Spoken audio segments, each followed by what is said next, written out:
What is going on, everybody? I know, this channel follows Darius, and you see Candace Owens, and it's not just clickbait, it's not just to get you clicking here, but I started watching this, and I was like, dude, this is perfect. First off, I love Candace. I absolutely love Candace.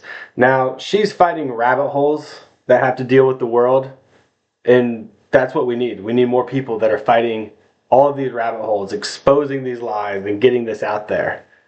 But I kind of, since I'm viewing it from a different perspective, from the lens of Darius, and then you listen to her talk, it's just interesting. So I thought we'd go through this. And if you have some time, I think you'll find this interesting. There's a lot of cool parts, and I break down a lot of stuff. So let's go. Happy Wednesday. I'd like to begin today's episode with a little bit of feedback for the deep state, the deep globalized state. All you guys had to do was to keep the cornucopia. We may have even let you rule over us forever. We may have never woken up to anything. That's my theory, okay? It was all well and good until you guys tried to convince us that Fruit of the Loom never had a cornucopia. No effects, right? I will get to it where Darius talks about it. I'm going to find the clips as well to put them in this video. But yeah, I think we're all on her timeline that Fruit of the Loom used to have a cornucopia. And all the Mandela effects are just absolutely outrageous, right? I could do a video. We would agree. Right? There was one. Candace. We all know that. By the way, if you're watching this and you don't know that, I want nothing to do with you. You're in the wrong timeline. We are not in the same timeline. Today's going to be a very interesting episode, definitely philosophical, meta, because I don't think I will ever get over the fact that Charlie Kirk knew that he was going to die young. And I am starting to believe that so did the agent. She talks a lot more. It goes a lot deeper in a lot of different areas of this world. So it's not going to really touch so much on Charlie. So that's just a rabbit hole, a distraction, and you can get lost in that rabbit hole, and you'll get infuriated the whole process. You know what I mean? So it's like, once you realize that everything's a distraction, you just kind of look at everything as a distraction, and you try not to put your energy into it, though you understand why people do. And so that surrounded him throughout his entire life. Let's jump right back in. Welcome back to Candace. Yeah, we're gonna get in some parts. We're gonna get in some stuff. She lines up with Darius in so many things that she doesn't even know what she's saying. But everyone in the chat right now saying, yup, it had a cornucopia. I knew you guys were my people. I want to start by saying that the way that I feel, the way that I think a lot of you feel, the vibes that are surrounding us right now is that the deep state is in some sort of a panic, right? We've acknowledged that over and over again on the show. So the deep state, the people that are controlling everything, it can go in so many different directions of families, Illuminatis, Masons, everything, just the government, the secret government, shadow government, right? So that's kind of what she's talking about, the deep state. Oh, something doesn't feel quite right. It feels almost like we are at the beginning of the end of a long satanic run. That's why, just so you guys know, despite the obvious.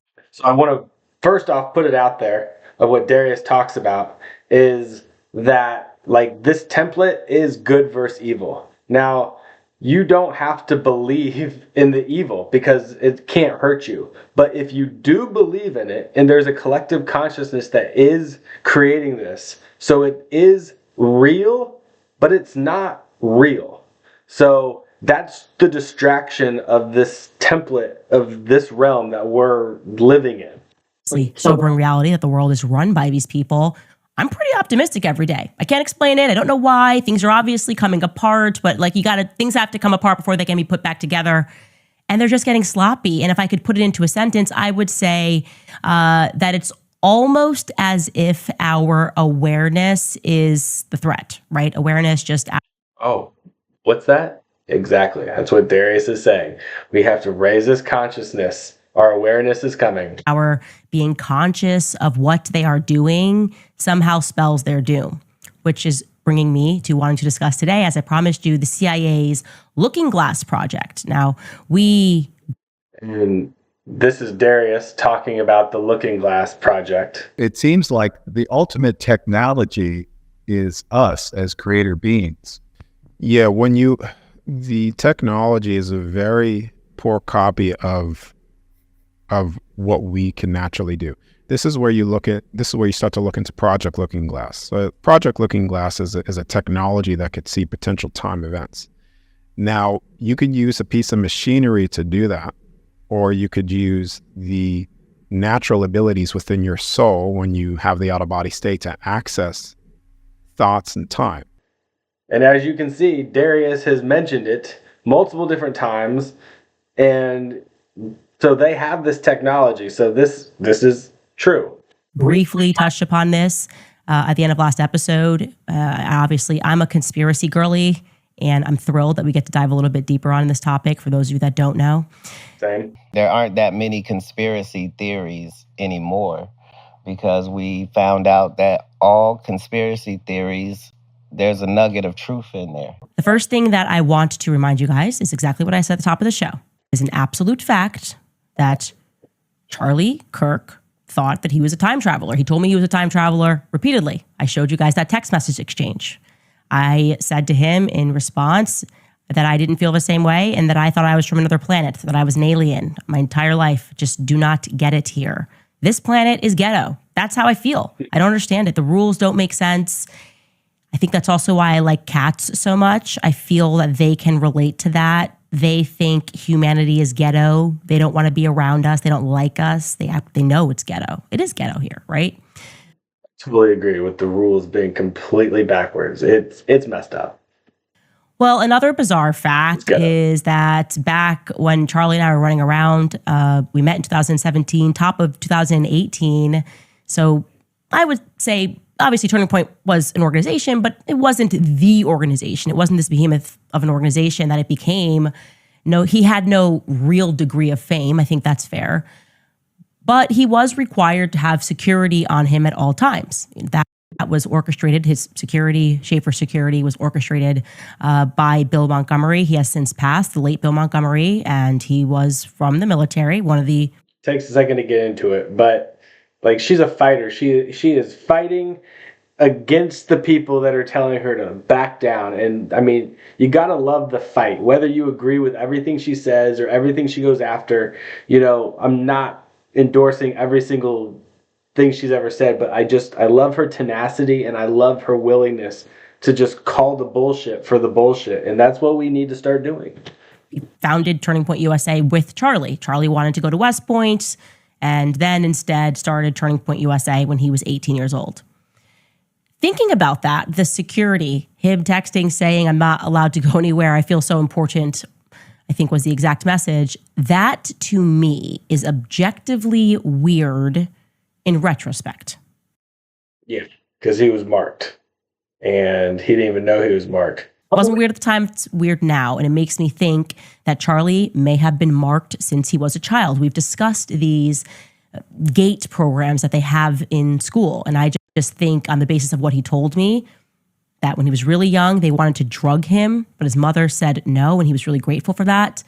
And instead, they decided that they could send him to this X-Men school. That's the best way I can describe it. I would certainly, by the way, for you internet sleuths, I'd like to find out which school Charlie had to attend. So he was pulled out of the regular school he was attending, and he had to go to some special school for the gifted, like he was an X-Man. And I am of the opinion, it's an opinion, I'm allowed to have it, it's obviously not a fact, but I am of the opinion, based on the discussions I had with him, that he's been monitored since. That his test scores, whatever the score, every test they probably did on him, he was off the charts, and they wanted to make sure that he was being watched. That's my theory in general on all kids that are in extraordinary and GATE type programs. Maybe we should be training our kids to get like an 85% on the test. At most, before the government agents are going to swoop in and go, "Who is this genius child?" And a lot of weird things used to happen to Charlie. He would go on runs. I think I told you guys this, after sundown. And when he was running, street lights would go out. It was like he was in a burst of energy, like he was a lightning bolt or something. So to slow this down for you, there are, just in general, all of these inexplicable experiences that we have in life. And they try to make it weird for us to discuss them. Like, just even I love the way she just said that. That's right. That they want to keep you silent from saying the way you truly feel. Being philosophical and thinking about these things for a long term, for a long time, they don't want that. Deja vu is probably chief among them. We all have experienced deja vu. We are certain something happened, that we already did that, but it didn't actually happen. You're like, but I feel like it did. Oof, I just got a bad case of deja vu. Well, guess what? There's no official expert explanation for that. Deja vu would be two ways to look at this. You're getting deja vu because, like I said before, when you are on the other side, all things are happening all at once. So certain event markers within this realm, like, the preset things, and before you come in, you've known that, right? So deja vu could be lining up to a certain event marker where it's like, oh, deja vu, like this is something that I have known was going to happen. Could also be a potential, when you're dreaming as well, you tapping into a potential time event that was in your field that has been now put in, like you're actually walking it. Those are the things that I have around deja vu.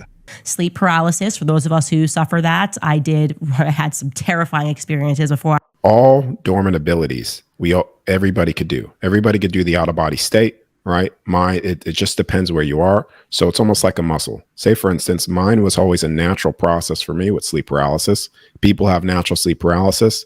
And literally, if you have sleep paralysis naturally, that is the gateway to access the other side, right? If you know what to do and how to pop out of your body through that. To me, like, it was sleep paralysis every single night, coming out of my body every single night. And I was just like, I just felt drained, completely drained. And I begged it to stop, and it slowed down. And then I started to do more research on how could I actually get control over this? How could I take what's happening to me naturally, fully understand it, and have control over it? And that's what I've been doing now. Sleep paralysis, for those of us who suffer that, I had some terrifying experiences before. So I'm just like hearing that and knowing that sleep paralysis, as Darius says, is the gateway to basically the other side, to have these out of body experiences. I just want to be like, Candace, you're so close. Don't be scared. Go with it, And then she like pick up information from the other side, and then dude, she's untouchable then. Yeah. So when I hear her say that, I just want to be like, Candace, come on. Just have one of these out of bodies. You're so close. I knew what it was. They don't really give us a full explanation for that. Similar, also, another example of things that are inexplicable and maybe somehow related to deja vu, the story of how I met my husband. I've told it many times, how I got engaged 18 days later. No one believes me. They don't want to accept it, except maybe Charlie Kirk, because he was there for it. But I already knew George. That's how I describe it. I saw his face. I know that doesn't make sense, but it happened that way. And that's beautiful too, because that's what Darius talks about, is like we line some things up before we come in here that are going to happen inevitably, and it's inevitable. No matter what path you take, you're going to get to that spot. And she probably lined up meeting her husband and that familiarity, because they both lined this up before they were going to come into this experience, and boom. It's why it felt so real. That's your explanation. Looked at my husband's face and I already knew him. It was like a sigh of relief. And there's other explicable events and things, like Charlie telling me that he was going to die young.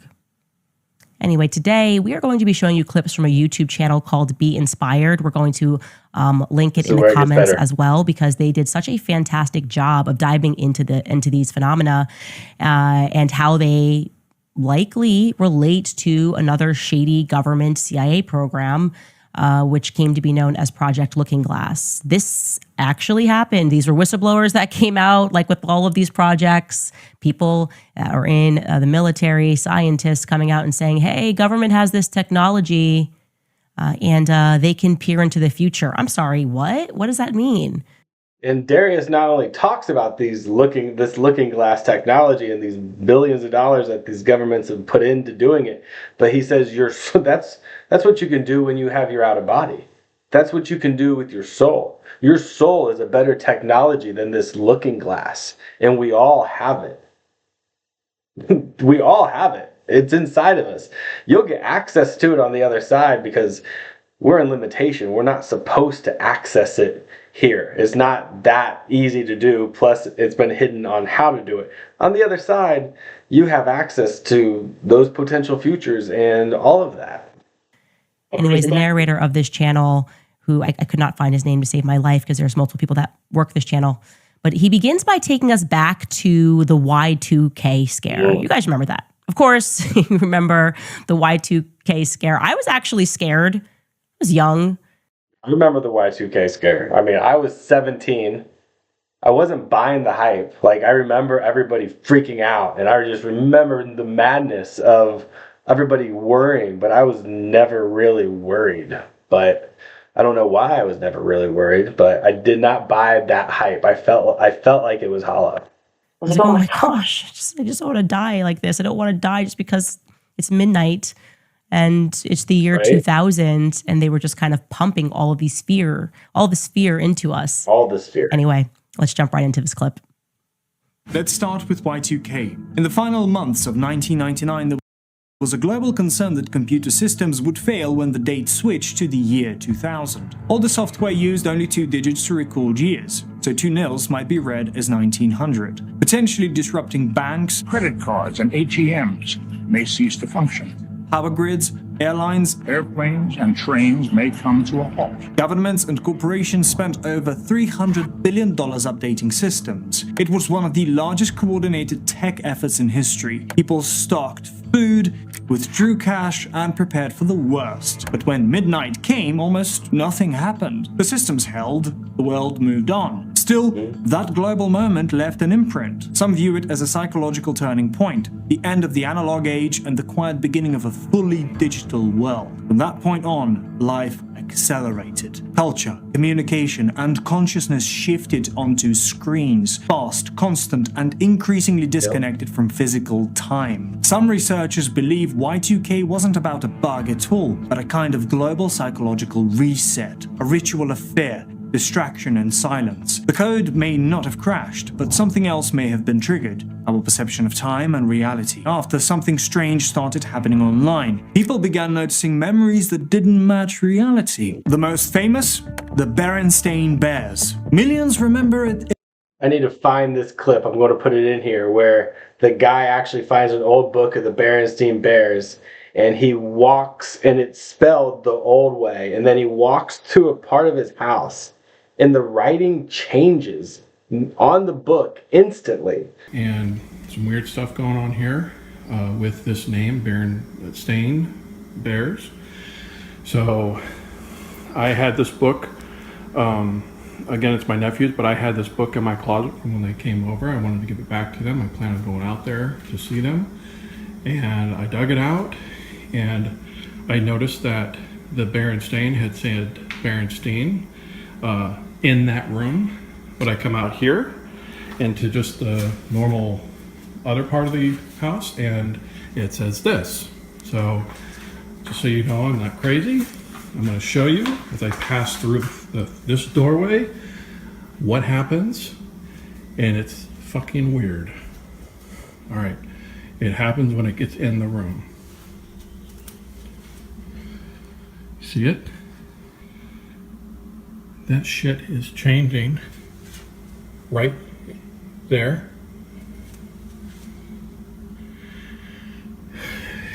And we're going to talk about this Mandela effect, and Darius talks about the Mandela effect is real, and the timelines have merged. I don't understand it completely the way Darius understands it, but with us following Darius, like, it's real. So, Well, the Mandela effect did happen. So that's basically when you look at, all right, so when you look at the Mandela effect, we're just going to say two, because there's multiple, but we're going to say 2 different timelines. So we're on this path, and there's another path here running at the same time. They've pretty much merged together. So 2 time events merged together, and this is where you get still certain things. So it's just a merging of time. we are having 2 timelines merge. That's why things are not adding up. is Berenstein with an E, but every book says Berenstein with an A, and that's just the beginning. If you're running a simulation and you go back and you change some variables and you rerun the simulation, lots of little things could be different along the way, right? You have many different possible paths. You have glitches in the matrix. Exactly. You're now on this timeline, but you remember. You have like a deja vu, or you have like a weird memory. Movie quotes, logos, product names, all different than we remember. Entire groups of people swearing something changed with no explanation. It became known as the Mandela effect, named after people who remembered Nelson Mandela dying in prison years before he actually did. What could cause something like this? Are you familiar with the Mandela effect? Yeah. Of course. Millions of people remember certain events that never happened. And so how do you explain that? As we go through our conscious progression, as we raise consciousness, the way we perceive the world, and therefore all that will exist in our world, will morph to that new resonance as a sympathetic resonance. So certain aspects of the old world will just no longer exist. And so we can still have a phantom memory of those experiences, whether it's like Jiffy peanut butter or Luke, I am your father, which he never said that, right? All these things like that literally just like fall out of your new frequency. Because everything in your world around you, including time itself, is retrocausal. The world around you that is no longer fitting your frequency will disintegrate and dissolve. Okay, so I'm not trying to start a world war in the comment section today, but Pikachu had black at the end of his tail. Yeah. Obviously, I don't know when they hit delete on that button, but he definitely had black at the end of his tail. Yeah, all the 80s, 90s kids, I feel like, are on this right timeline. I don't know where the people are from the wrong timeline, but we know how it was. Some of these things just don't make any sense to me, and it's just amazing that we just sort of accept it and we just keep moving on. And when you start asking questions, they try to paint you with, no, don't ask the questions, just keep going on. Let's just pretend. Let's just pretend that, there was no cornucopia. Anyways, this brings us obviously to the CIA's project Looking Glass. Essentially, there were these whistleblowers, like I told you, in the military and within the CIA apparatus that came forward to reveal that the deep state had a technology, which they stole, of course. Please do not miss the part that I keep explaining to you. These people are not smarter than you. They're just more evil. They steal, they plunder, and they steal things, and then they rewrite history and pretend that they were geniuses. Anyways, they have a knack for murder, they have a knack for theft, and this time, just like a lot of times before, they stole a device from the ancient Sumerian civilization that's located in modern-day Iraq. Very advanced civilization. So if you're just here because of Candace and you're actually still here listening to me, Darius explains that we are all souls on the other side. That soul has a divine spark. That divine spark is what we consider God. That God, we are the divine spark of, which means you get your power back and you are divine on the other side and free. So just in case you were wondering, that's kind of the premise and the angle here. Obsessed also with Egyptian civilization, as we discussed yesterday, the Satanists kind of taking and reintroducing these things. First, they keep them to themselves, they hoard these things, and then they kind of give us certain aspects of technology as time goes on. Leak stuff slowly for us. So they steal this piece of technology and they incorporate it into a computer, and suddenly they're apparently able to predict future outcomes. Just imagine the deep state being able to look into a glass, so to speak. The Sumerian culture was known for their advancement in glass, and to see. So Darius talks about when you leave your body, you can see dimensional spaces, and these dimensional spaces can look like future events. It's potential futures that if you walk the path, you'll be at what that image or that future is looking like. And that's kind of what this looking glass thing can do, is exactly what we can do, but they're doing it more like on a large global scale of like what this looks like. Different outcomes. I mean, the amount of power that you would have, and then also fathom in your mind that the people that are Satan.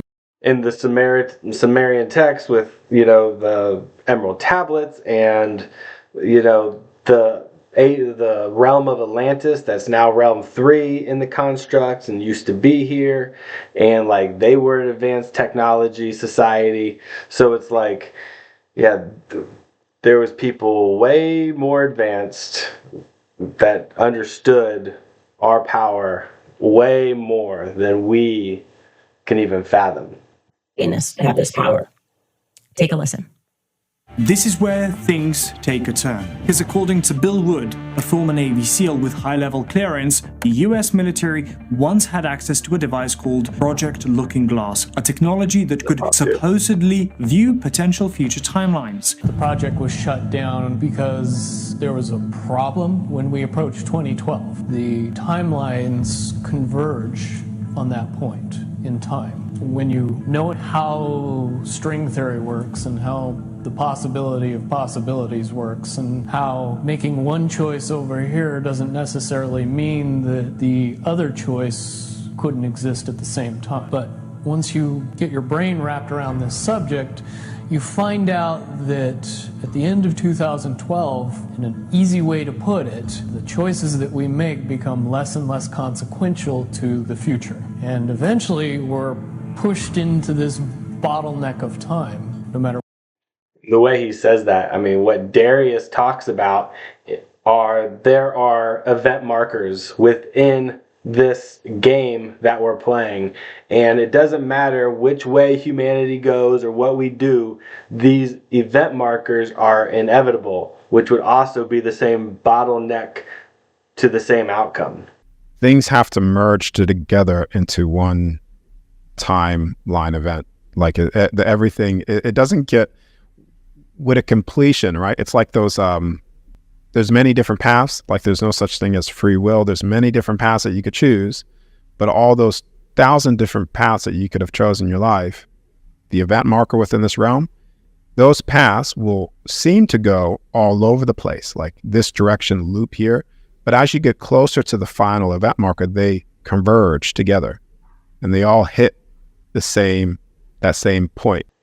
which choice we make. Okay, so is that certainly 2012 in your understanding? It's well coincides with December 21st, 2012. So at that So maybe that was something in that moment in time in 2012 was the convergence of some of the timelines, and now because Darius does say there is a completion, but he also says that we are part of that completion. We have to get up, we have to fight like Candace is doing, we have to support, and we have to call out the bullshit, and we have to take back our power because we know that we are the gods. At that point, all possibilities lead to the same timeline.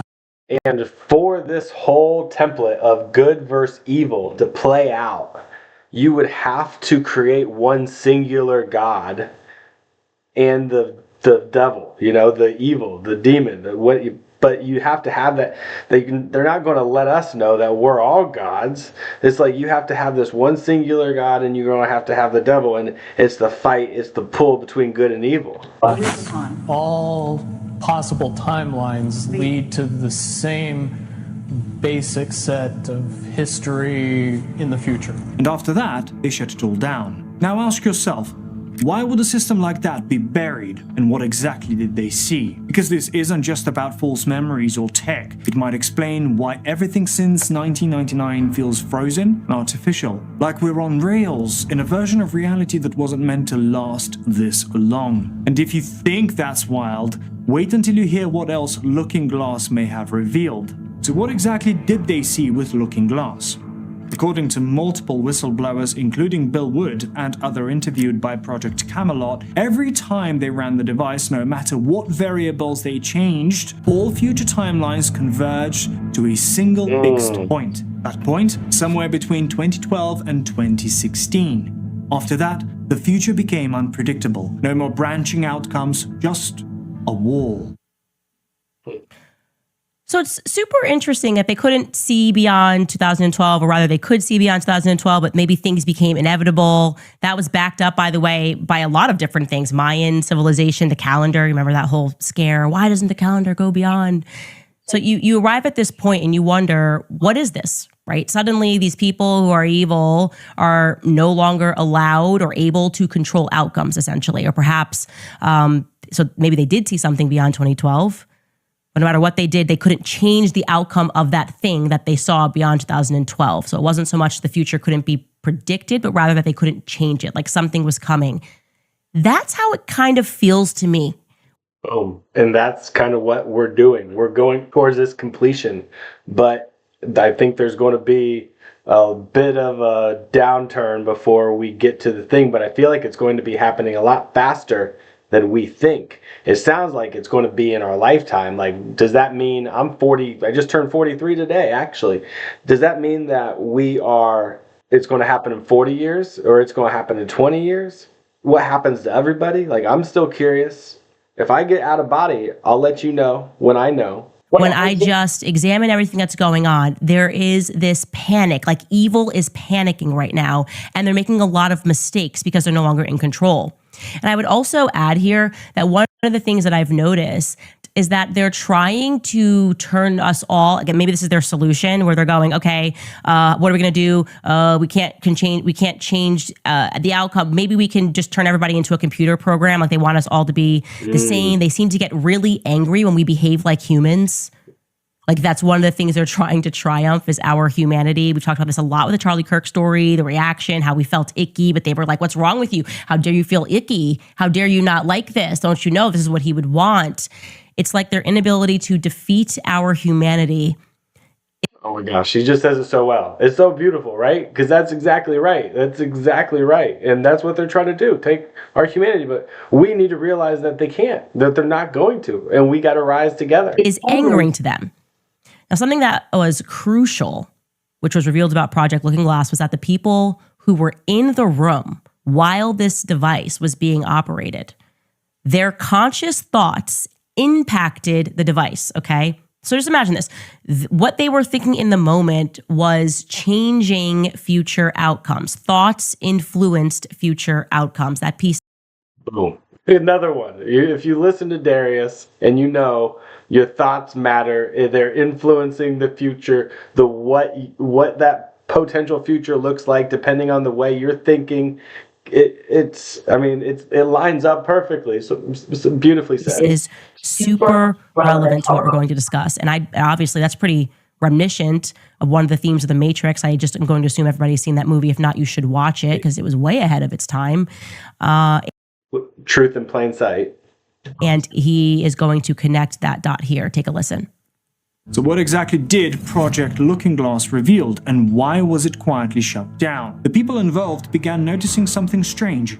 No matter what variables they used, the results kept showing the same future, a point where all possible timelines seemed to merge. At that moment, somewhere between 2012 and 2016. After that, everything became unclear, like the future couldn't be read anymore. This brings us back to 1999.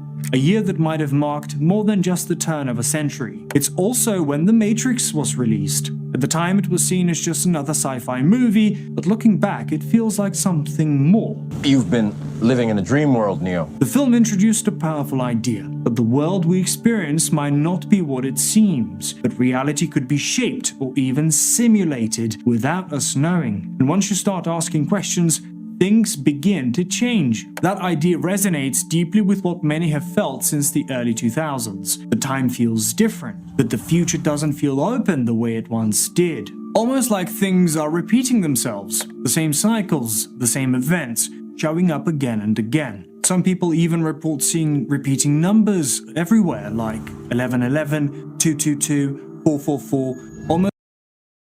I felt like I was seeing those numbers as I was waking up. Like some days I would see those and it was like, I looked it up. Again, it's only meaningful if you give it meaning. So it might not mean anything to you. You might not give any meaning to it, that it doesn't matter. But if you're kind of where I was, just trying to grow and figure out more, and then you feel like you're off path and you see these numbers and you hear that they're like the angel signs of saying you're on the right path, keep it up. It's like a signal of like, keep going. Yes, you got this. and they start showing up more the more you start to align yourself with your soul. And so that tracks. Almost like little glitches or signals hidden in everyday life. And strangely enough, this idea of patterns repeating, of cycles you can't escape, lines up with what Looking Glass operators allegedly encountered. The sensation that the future was already written and that all paths lead to the same outcome. Fast forward to 2012, some whistleblowers claim that a confidential briefing took place where certain agencies acknowledged the shift, a kind of convergence in human potential. This document, released by the CIA, explores consciousness as something that can move through time, even outside of the physical world. It discusses remote viewing. And that's what Darius is saying. Our consciousness continues after we die, and we can take form on the other side however we want to look, but our consciousness continues. And everybody thinks it's just like this blob of energy or it's airy-fairy. Darius is like, no, your soul holds a temporary imprint of how you look now. You're going to feel like you are you, but no one's going to be able to see you because you're going to be at a different frequency, but you're going to continue. Your mind, the way you think, will continue when you get back there, but you'll just get all of your knowledge back. You'll understand it all again. Timelines and the nature of reality itself. Now, connect that to the Matrix and the overlap becomes hard to ignore. Maybe it wasn't just a movie, maybe it was the first time the system gave us a glimpse behind the curtain. And if that's the case, what else have we been shown without realizing it? And so the Matrix talks about being kind of in a simulation, and well, we kind of are, but we're not. Like, this is a creation and we are in it, but we're not living like 1,000 different timelines at the same time. But if you were to see basically your energetic field from the out-of-body position, you would be able to see a multitude of like future events like you were living it. Now, I don't know how much we're able to actually go watch that timeline play out, right? If we wanted to go do that on the other side, I'm not sure about that. But I know that you can see kind of, and then Darius talks about, once you get to that future event, and sometimes you plan these future events. That's where the deja vu comes in, is that you are actually now walking into something you set up before you came in here. And that's why it feels so familiar. Or something you might have seen in your dream, because when you're going in your dreams, you're going through the artwork of your energetic field of your thoughts, whether it's good, bad, past, present, future. You're going through those artworks like on a roller coaster. You don't have any control. That's why it's so random. But it also explains why sometimes in the dream you'll see something, and then in a few days or a week you'll see that same thing exactly like that. And you're like, what? It's like, oh, because that was the future event in your dimensional space that you saw, and then once you walk in, it was like poof, right? So there's the deja vu. Okay, lots to unpack there. First, I'm going to say, just regarding the movie The Matrix, you should look into how even the script for The Matrix was stolen, allegedly. But to bring this back to my earlier point about all of these things that are happening or have happened that are seemingly inexplicable, it just lives inside of me that Charlie Kirk knew he was going to die. How? How was he so certain that he was going to die young? How is that possible? How was he even able to describe it as this tragic event? How did he know? How was he certain, by the way, as he said in those messages, that from the moment he signed onto the dotted line to begin Turning Point USA, he knew he was going to die. He knew his death was going to be related to Turning Point USA. That's not a coincidence. It's weird, but that's just that intuition. Like, you kind of know it, and you don't stop what you're doing, but he had that feeling, and that's what that is. And then on top of it, if you continually think that it's coming, then you're kind of creating it as well. So how much of one or how much of the other is hard to say. But coincidence, okay? It is completely absurd to have people, I don't know, maybe just a coincidence. No, that's not a coincidence at all. Why did he know that I was going to defend him? Also, why did Charlie think he was a time traveler? He said, as I showed you in earlier messages, that he was a time traveler and he had to find me. Is that just something people are saying to their homies in text messages? And again, not anything that I would have placed so much emphasis on back when he was saying it, but it came to fruition. The other parts, he did die young. Why did he think that him dying young was necessary in order to change things? He did die young. It is related to Turning Point USA in some way or another. I don't know. Maybe it's the kickoff. Eventually we got to call people on it. And she has enough of a connection to Charlie that she's kicking over this door. She's writing the script of how we need to get for these mega corporations, for these governments, for this tyranny. We need to kick down these doors of all these tyrants. That's what we need to do.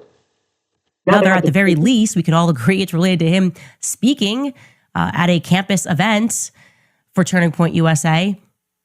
I'm totally occupied by this. I tell you, I read these messages and I'm going, what is this? What is reality, actually? And Charlie died. Yes, like I said, it was related to this organization. And I think we would all agree that his death and the manner that they did it changed the world in ways that I don't think we can fully realize, or certainly not in a way that I can articulate. You just cannot pretend that all of this is one big unhappy coincidence. It's entirely plausible, I think, that they knew something about Charlie. And that's why they had him marked and had him monitored and had him likely followed since he was young. And maybe they thought, like the agents think, that if they swarmed him and they stayed with him and they pretended to be his friend, that ultimately they could control Charlie and perhaps change an outcome. They could literally change an outcome related to Charlie. So when for the first time in his life, because I do believe he was managed, I mean, I've already said I was handled. I didn't recognize that I had agents. And for the first time in his life. Don't worry, I don't got no agents. Ain't nobody been helping me out. I haven't been handled. Charlie peeks his head up and starts to push back in a meaningful way. They couldn't stop him from becoming bigger. That seemed to be inevitable. But they panicked. They seem to have panicked, right? I mean, this is just starting to happen within a year when Charlie's going like, hey, man, I don't actually think this. I don't actually believe this. And then he goes, you know what? Take the money. Take the money out of the organization. And they panicked. They freaked out. And their solution was, no, just kill him. Just kill him. We can't have this. This is not something that we are prepared to happen. That outcome of Charlie unleashed, so to speak. And ironically, that seems to be the very thing, his assassination, that catalyzed what they feared most, losing control of Charlie. That's exactly what happened, and they catalyzed that.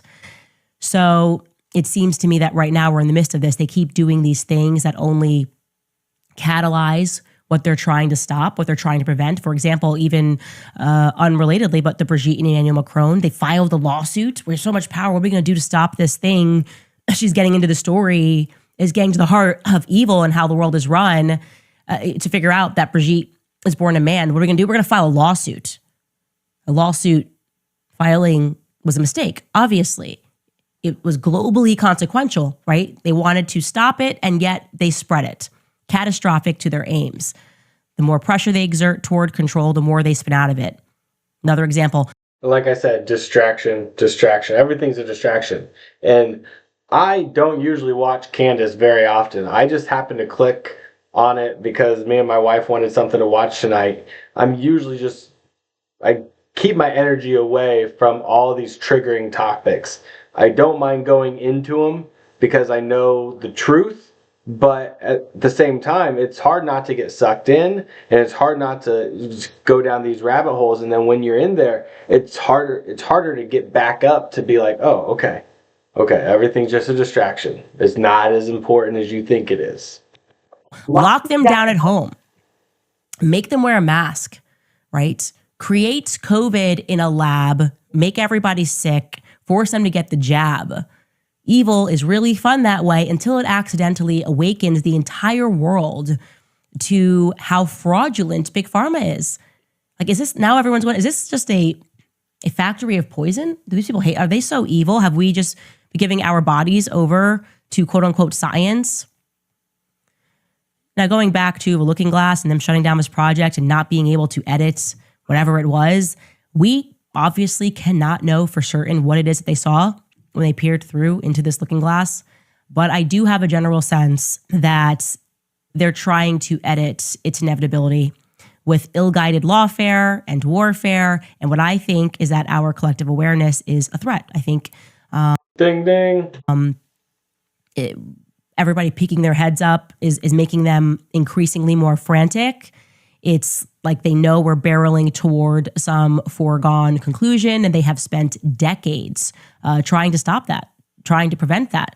And when I think about what it is, right, I just consider their general obsessions and their general triggers.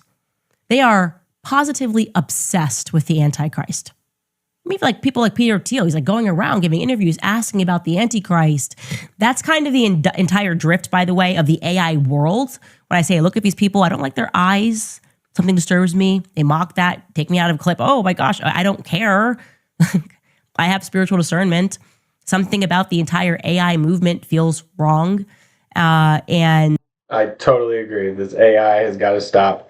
Now, Darius talks about how on the other side, AI is like an ant biting our toe. That's how much power we hold on the other side.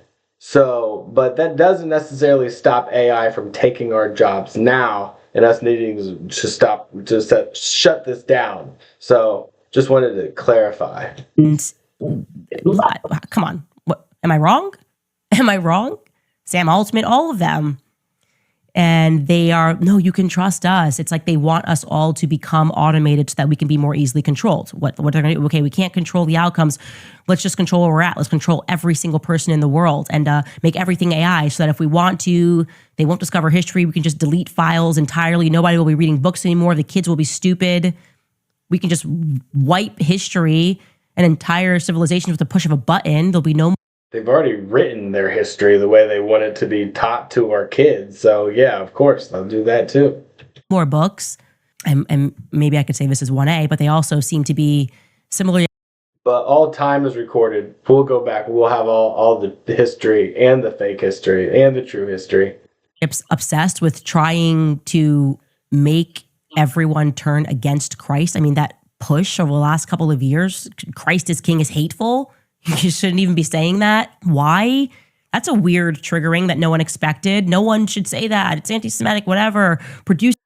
And when it got here, I was like, okay, how am I going to explain this to people to kind of understand of like, we are the divine, what you consider God, the divine on the other side. Like we have freedom, we have power, we have abundance, we can create. It's a whole rabbit hole of Darius that you need to go down if you're not there. You don't have to, like, you can believe in Christ. You can say Jesus is what you believe in and your Savior.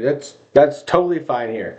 What Darius wants you to know, what we want you to know, is that what they're doing by putting this singular God in the sky that we have to worship and fear, or this Jesus, we are giving our power away and saying, here, please help fix my life. Where no one's telling you, you can believe in whatever you want, but you have the power. So you need to start walking the steps. It's not going to just magically fall in your lap. That's not how that works. But they have you confused, giving your power away to these people. So they have to create a singular God to get everybody to go against or go for, and to give your power away to. Because if you knew that you had the power, then this thing's over. Producing reports about Christ is king. Is that not just a waste of money? Why do they do that? So I don't care if anybody says Christ is king. That's whatever you want to say is completely fine with me. Whatever you want to believe, whatever you want to think. I just want you to know that you have power, and you need to start realizing that power. By whatever means you need to keep thinking and believing is totally fine. You do not have to abandon ship to understand what Darius is saying is what we're going back to. Can we just revisit that? Why did they do that? They produced a report and brought in doctors to assert why Christ is king is wrong. That's weird, guys. And that's a triggering, by the way, that has been going on for a long time. It's the very reason they set about removing the Bible from the classroom, creating Hollywood in general, which was supposed to mirror Babylonian culture, training us to worship stars. They wanted to establish this neo-paganism. They also wanted to make it so that future generations would think atheism was cool. That was by and large successful. It was a period of time where I thought that atheism was cool. But why? Why this push? Well, I think the obvious answer is because they are certain, actually, that God is real. That's what they're fighting. They're fighting God at all times. They know he's real, and that should be refreshing to you. Like, God's... Yes, the God energy, the unconditional love, the vibration, the where we come from, what we're cut from. Yes, the God, that is real. But it's not one singular God that's going to judge you and sort you at the end. It is an energy, and we all have a power from it. And with the power that we have from it, we are gods. It's obviously real, or would they be spending all this time trying to convince us that he wasn't? Right? Do you spend all of your time trying to convince people that this is something is fiction? No, they're terrified of that. Or they wouldn't, they're open Satanists, as we showed you guys yesterday. They're trying to foster a culture of demonic idolatry. Think about this. I lost a job in part for saying that pornography is a spiritual weapon against men and that we needed to look into the history of pornography. Huh? What that should signal to you is that their power relies on us being distracted, on us being focused on carnal desires, right? Entirely living of the flesh, like Tim Dillon said. And that's a good place to put it, because the distraction is huge. And it's also weird to get to the topic of pornography. So that's one of the things that Darius talks about in 2 of his interviews that I'm going to pull up and put here. This will also get as well, once a man retains for a certain period of time, this energy goes back into the classroom of the brain and stuff like that. So this is why they also have people constantly draining their force, the life force energy, to deplete the physical body. Basically, if you were to abstain, it creates basically almost like a power within you. And so if you keep depleting that reservoir that goes into your brain, that helps with the creative juices of your life and the magnetic flow of your life, then they got you even more distracted and even more depleted. The amenities, the pool, the new restaurants. Oh, and they want you distracted on all these fancy things. Go grab this, go get this. And it's like, that's not what we really care about. Look, there's a new celebrity over here. Yeah, so the threat is us being aware that spiritual evil exists. That's what they're afraid of. It's why they insist on this constant stream of pornography, filthy music, all of it. Because if it is true, as it's been reported by various whistleblowers, that our thoughts could impact future events, then what would happen if we all started focusing on goodness, eternal goodness, God? Yeah, exactly. I think that's the very reason that all of these demons seem to be thrashing right now. And I just wanted to dive into that project because I think we're all sensing a panic and it's real, but I also want you to know that it's good. I know it seems crazy. You're like, no, everybody's out of control. It feels like things are getting dangerous. Yeah, but it feels to me like it's the last squeals of a dying demon. And we're going to speak more about that, as well as CERN and what they discovered. We have to totally revisit that was happening at CERN just after a brief message. Okay, so modern science kind of being run by Satanists. So obvious. Again, just go back and watch our episode on the moon landing and the rituals that they were doing. It's always been this way, and they're creating it because they want you to worship science. And that their ultimate test to see if they had succeeded in that, I feel like it was COVID.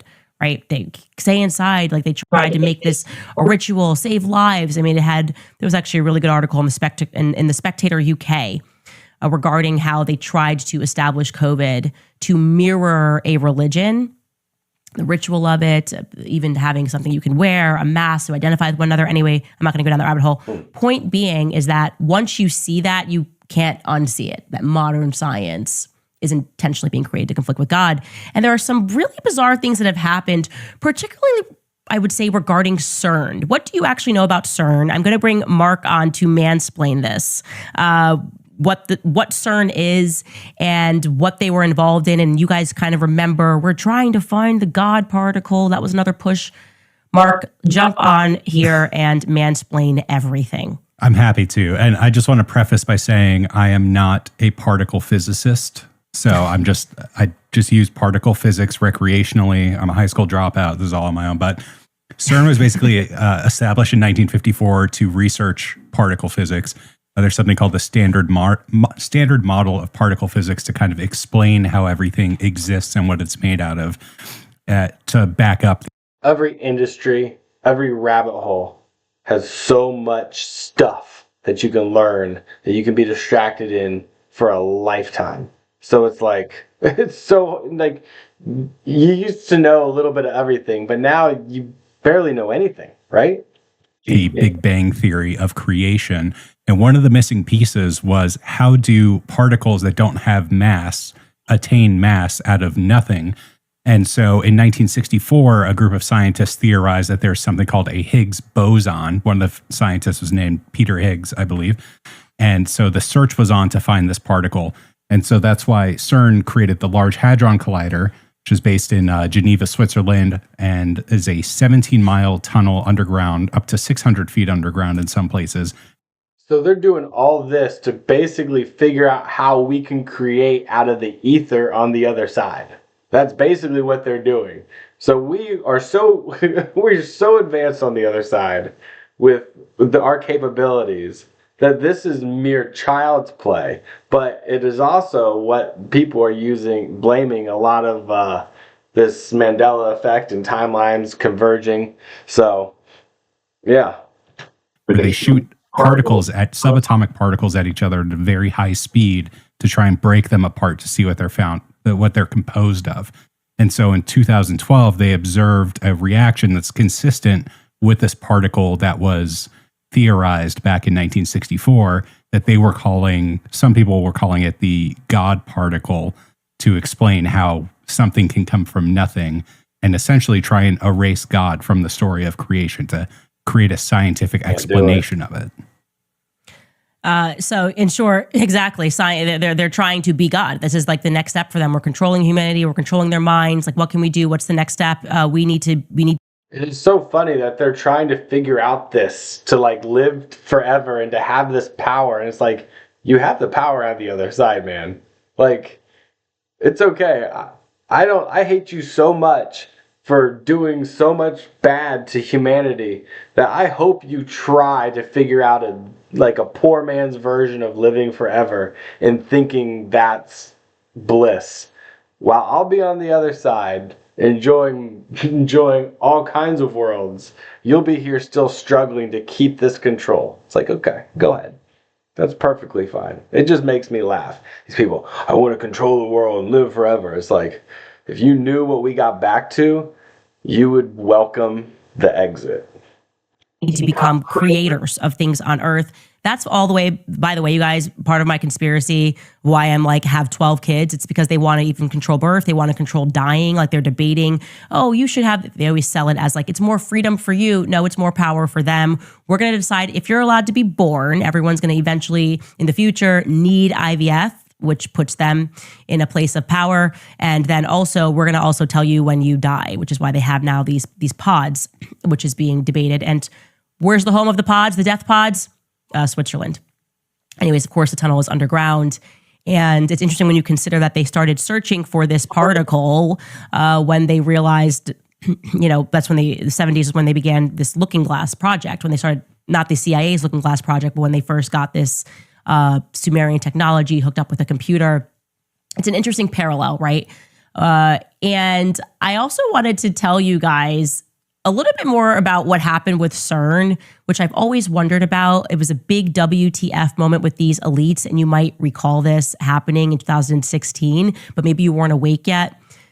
They quite literally got caught, and I think it was some worker that was walking around doing this nighttime ritual satanic ceremony gathered around the statue of Shiva. Interesting for those of you that are following our Becoming Brigitte series. In season 2, I went into Dionysus, the god of Amiens, which was from that town where weird things happen, and that's where both Brigitte and Emmanuel are from.